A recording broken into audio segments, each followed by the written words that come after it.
Hey guys, it's Dan, your host of your Danger Reviews, and today I'm back for another Walking Dead video for today. This is going to be doing another character evolution video. This one is going to be talking about a classic Walking Dead character, which is the other Dixon brother, Merle Dixon.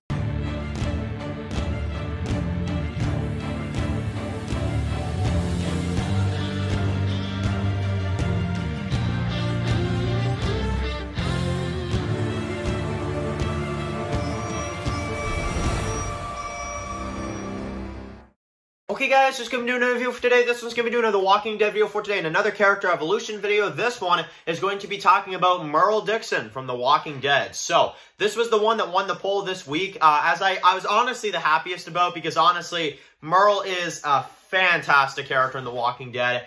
He is a character that, even though he's such a moron sometimes, you gotta love him, you know, he's such an awesome character. Michael Rooker absolutely killed it as Merle, and even after all these years, it's not recency bias, it's not this and that. Merle is one of my favorite Walking Dead characters. I don't know what it is, I just, every time he's on screen, you can't ignore the fact he's on screen, I guess is what I'm trying to say. So, he's introduced in Season 1, Episode 2, Guts, and unfortunately killed off in Season 3, Episode 15. So, the character's been gone, actually, for quite a while now, which is pretty crazy to think of.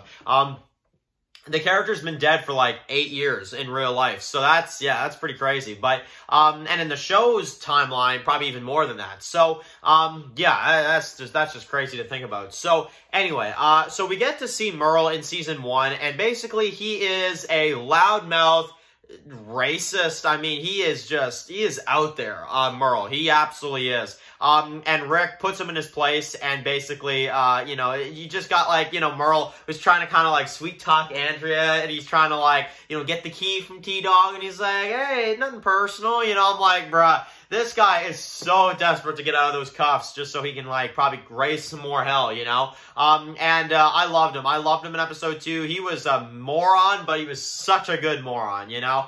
So, yeah, in Season 1, he doesn't do all that much, aside from, obviously, cut off his hand, and we see that he has escaped, and we don't know where he went. But I think it's a really kind of interesting introduction for a character, as we introduce Daryl, who is, you know, his other brother, which this is the part that also baffles me, is that we saw Merle before we saw Daryl. That, for some reason, that still just gets me, you know, because Daryl has just, you know, taken a huge spotlight now and is, like, the main character of The Walking Dead right now. Meanwhile, Merle was actually introduced first and killed off so soon. So, that's kind of crazy. But Season 1 evolution, I think he's perfect. He's exactly what he needs to be.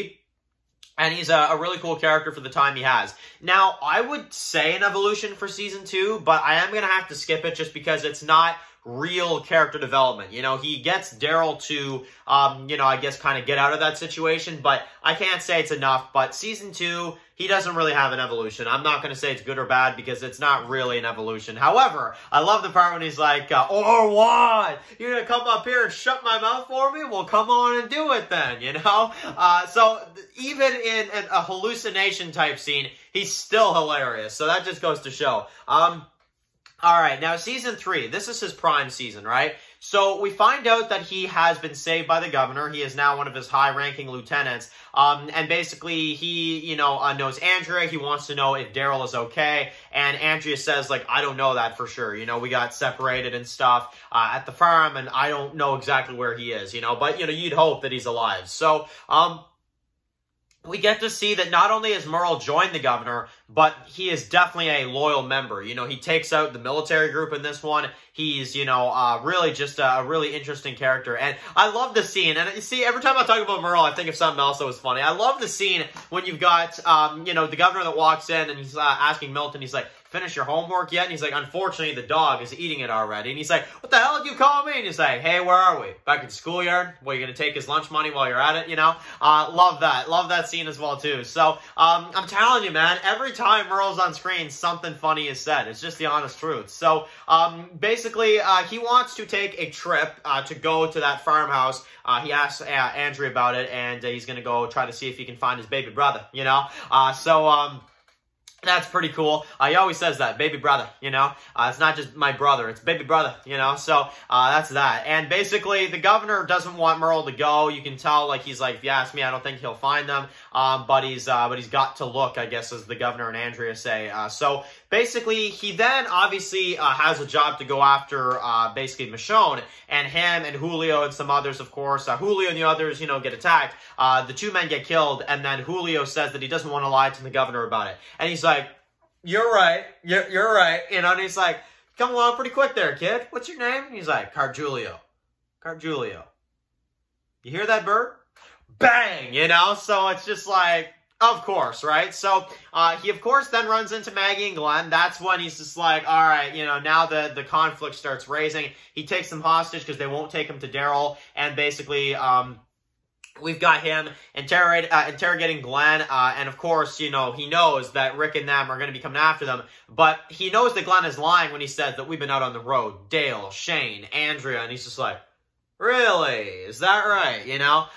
Basically, afterwards, we get to see, you know, the fight in Woodbury. We see that, you know, the governor finds out as he gets attacked and gets his eye cut out that Merle screwed up, and that now he has to pay the price when he has to fight Daryl in the crowd. So that was pretty crazy as well, too. Obviously, this is now when, you know, they, of course, you know, bring Merle to their side, and Daryl decides to basically take off with Merle. Now, Daryl quickly realizes that was a bad move when basically you've got the people on the bridge, and he's just like, yeah, wild animals getting wild. And he's like, no, and it's like, oh, it's a kid. And he's like, oh, why don't you just piss in my ear and tell me it's raining too? You know, that's them making love, sweet love, you know?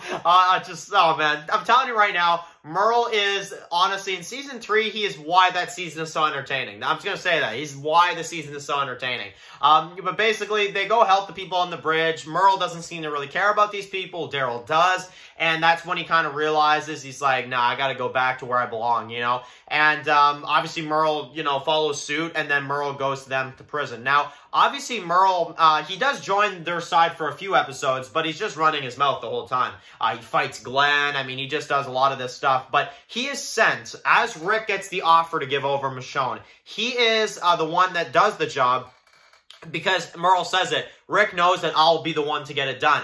And crazy enough, even Merle doesn't get the job done because he lets Michonne go. But he tricks her, he handcuffs her, and he takes her sword, right? And basically they go on this mission. And basically, you know, after enough effort and after enough stuff and after Michonne kind of talks to him enough, he does let her go, and he decides that he's going to do this one on his own. So he gets drunk, he leads a group of walkers, and basically he goes and meets the governor at noon, and basically tries to finish it. And he kills 8 of the governor's men, as he says. And then, unfortunately, the governor is like, you leave him to me, right? And you've got the fight that plays out, and unfortunately, just a little bit of a callback to Season 1, I ain't gonna beg, I ain't begging you, is his final lines as he gets shot. And as if it wasn't bad enough, Daryl finds his brother as a walker, and unfortunately, after a lot of times Merle kind of tried to come at him, he finally puts him down and puts down his brother. So it just, oh man, it's a really tragic story there in episode 15, I'm going to be honest. But basically, that is Merle's storyline and his evolution. So Season 1, it's awesome for what it is. Season 2, can't really say. It's just whatever, I guess, because it's not really an evolution. And Season 3, fantastic. Goes from one of his high-ranking lieutenants to going and killing 8 of his men and almost killing the governor and letting Michonne go after everything. That is a hell of an evolution. I'm going to say that right now. So, I definitely want to hear from you guys now. What do you guys think about Merle's character in the Walking Dead TV series? What do you think about him? Do you love him? Do you hate him? Do you just kind of whatever about him? Let me know in the comment section below. And of course, guys, if you're new here, click that subscribe button so don't miss my Walking Dead videos. Follow Dan's Walking Dead videos, subscribe, guys. And of course, I'll see you guys really soon for another Walking Dead video. Enjoy the rest of your day, guys, and peace out. Anybody out there?